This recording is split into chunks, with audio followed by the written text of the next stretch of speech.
حضرت ابو ہریرہ رضی اللہ تعالیٰ عنہ بیان کرتے ہیں، رسول اللہ صلی اللہ علیہ وسلم نے فرمایا، روز قیامت لوگوں کو 3 اقسام میں جمع کیا جائے گا۔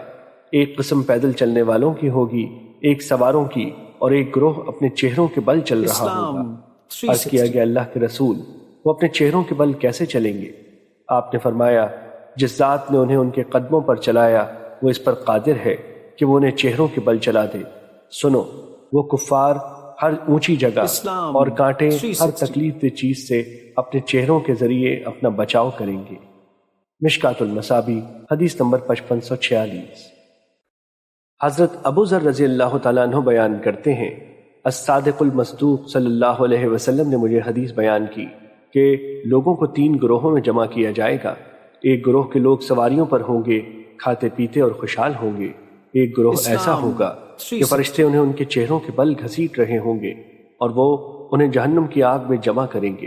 اور ایک گروہ ہوگا کہ وہ چل رہے ہوں گے اور دوڑ رہے ہوں گے، اور اللہ سواریوں پر کوئی آفت بھیجے گا تو کوئی سواری باقی نہیں رہے گی، حتیٰ کہ آدمی کا باغ ہوگا، وہ اسے سواری کے بدلے میں دے گا لیکن وہ اس پر قادر نہیں ہوگا۔ مشکات المصابیح حدیث نمبر 5548۔ حضرت عائشہ رضی اللہ تعالیٰ عنہا سے روایت ہے کہ نبی صلی اللہ علیہ وسلم نے فرمایا، روز قیامت جس کسی سے حساب لیا گیا وہ مارا گیا۔